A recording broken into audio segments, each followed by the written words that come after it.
Bonsoir, nous célébrons aujourd'hui la journée météorologique mondiale, ce qui fait de notre émission assez spéciale car nous suivrons un discours de Monsieur le ministre des Transports, du Tourisme et de la Météorologie à la fin de notre émission. Alors, restez avec nous.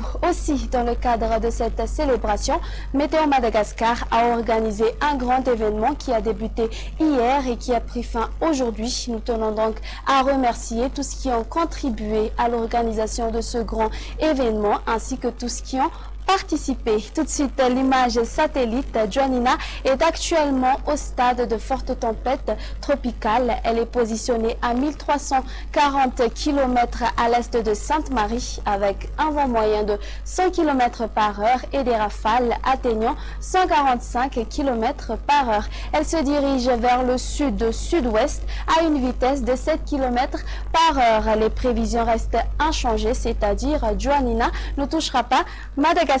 Voici à présent le temps prévu pour demain. En début de matinée, il pleuvra sur Antala, Analandsrouf, Atsnan, Vadva Pitfnan et sur Atimotnan, prenant un caractère d'averse sur Nuspesambran et sur le littoral des régions Sofia et Bouench. Le temps sera sec ailleurs. Au cours de l'après-midi, les activités pluvieuses aborderont Atsnan, Vadva Pitfnan, s'étendant jusqu'à Atimotnan. Les averses orageuses concerneront surtout les régions de Diana, de même que sur la région de Sava et de Sofia. Même type de temps sur la partie ouest des Hautes-Terres et sur la région de Menabé. Le temps reste sec sur le reste de l'île. Côté Mercure, on aura 15 degrés Celsius comme valeur minimale localisée aux alentours de Vaknakaraja et la valeur maximale va donc atteindre 35 degrés Celsius qui sera localisée aux alentours d'Antui. Sans plus tarder, voici les prévisions du temps pour les villes extérieures. Alternance du soleil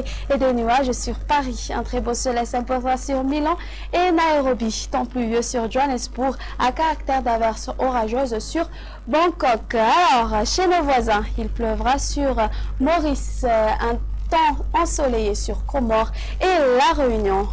Alternance du soleil et des nuages sur Seychelles. Voilà, je vous dis à la prochaine. Maintenant, nous vous invitons à suivre le discours de Monsieur le ministre des Transports, du Tourisme et de la Météorologie.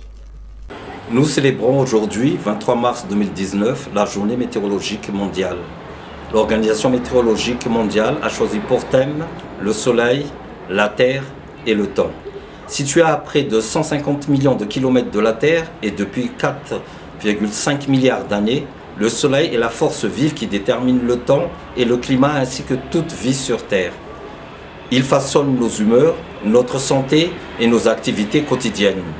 Ce thème a été choisi entre autres pour sensibiliser le public sur le fait que les mesures effectuées ces 30 dernières années révèlent que la production d'énergie par le soleil n'a pas augmenté et que le réchauffement du climat constaté dernièrement ne saurait être imputé à une modification de l'activité solaire comme certains aimeraient avancer.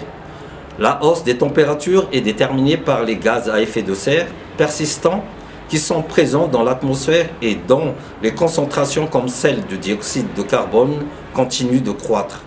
À ce rythme, nous pourrions assister à une hausse des températures comprises entre 3 degrés Celsius et 5 degrés Celsius d'ici à la fin du siècle.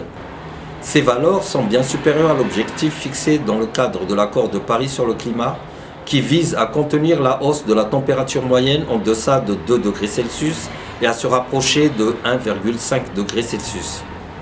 La lutte contre le changement climatique et la protection de l'environnement font partie des priorités pour le gouvernement actuel.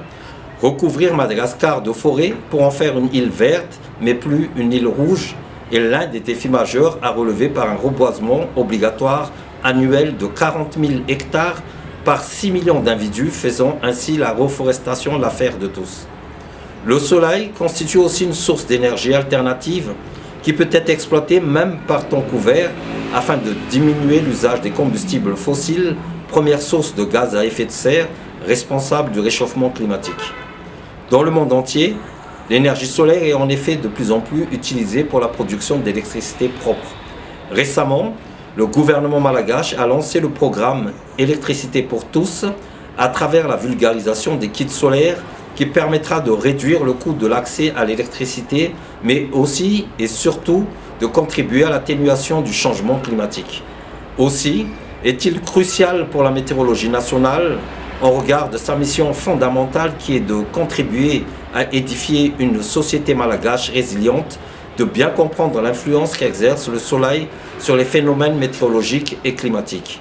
Météo Madagascar est à même de fournir au pays les connaissances scientifiques et des services axés sur le temps, le climat, l'eau, les océans et l'environnement pour atteindre les objectifs de développement rapide et propre fixés par l'État.